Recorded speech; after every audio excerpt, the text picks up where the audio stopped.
எல்லாத்தையும் தாண்டி தான் வந்திருக்கிறோம். ஆனால் எல்லாத்தையும் விட ரொம்ப ஜாஸ்தியான அந்த வலியும் அந்த காயமும் எனக்கு அந்த கரூர் சம்பவம் தான்.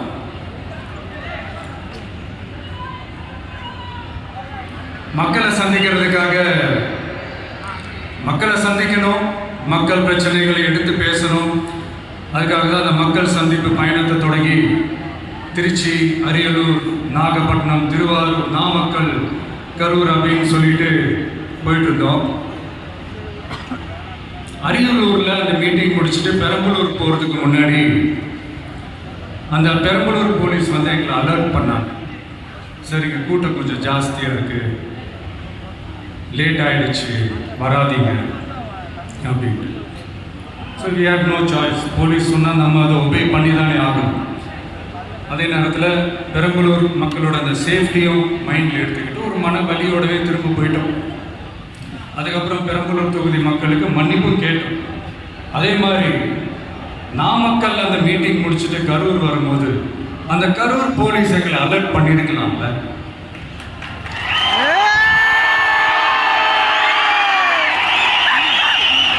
இல்லை சார், இங்கே எதிர்பார்த்ததை விட கொஞ்சம் கூட்டம் அதிகமாக இருக்கு, கண்ட்ரோல் பண்ண முடியல, வராதிங்க. அண்ட் போலீஸ் நினைச்சா அவங்க அந்த மீட்டிங்கே கேன்சல் பண்ணணும். ஏதோ தப்பா இருக்கு, ஏதோ தப்பா தோணுது அப்படின்னு நினைச்சிட்டாலே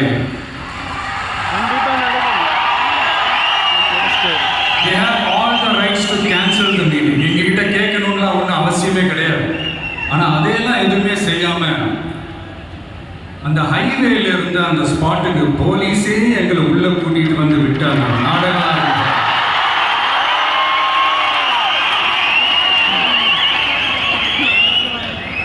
நம்பிட்டேங்க, முழுசா நம்பிட்டேன். அன்னைக்கு இருந்த அந்த கரூர் போலீஸ் பேசும்போது தேங்க்ஸ்லாம் சொன்னேன். அப்படி எனக்கு தெரியாது இப்படி ஒரு நாடகம் நடக்கும். இதுக்கெல்லாம் யார் காரணம்? இதெல்லாம் யார் சொல்லி செஞ்சது? இப்படி பண்ணுங்க, அப்படி பண்ணுங்க, சப்போஸ் அப்படி நடந்தா இப்படி பண்ணுங்க, சப்போஸ் இப்படி நடந்தா இந்த மாதிரி இன்ஸ்ட்ரக்ஷன்ஸ்லாம் கொடுத்து அந்த பிரஷர் போடுறது யார்?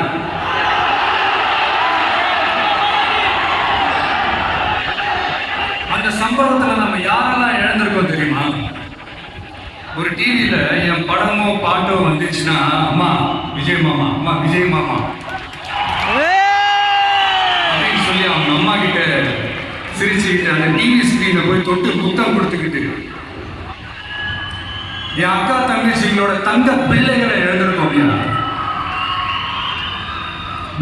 மழலை கூட சரியா வராதப்போ ஒரு பேப்பர் மேகசின்ல என் போட்டோவை பார்த்தா அது சிரிச்சுக்கிட்டு அந்த கள்ளங்கவடம் இல்லாத அந்த சிரிப்பு, அந்த கடவுள் மாதிரி இருக்கிற அந்த பச்சை பிள்ளைகளை இழந்திருக்கோம். என் அக்கா தங்கச்சி, அண்ணன், தம்பி, குடும்ப உறவுகளை இழந்து அந்த வலியோட இருக்கிற என்ன நீங்க ஏளனமா பேசுறீங்களா? ஏன் மேல பழிய தூக்கி போடுறீங்களா? இப்படி ஒரு சம்பவம் நடந்துச்சு. இது ஏன், எதனால, அதுக்கான பின்னணி என்னன்னு அந்த வலியோட வீட்டுல உட்கார்ந்துட்டு இருக்கிற ஓடி ஒளிஞ்சிட்டான்னு வர சொல்றீங்களா? வாயின்னு உணர்ந்தா என்ன வேணாலும் பேசுறீங்களா?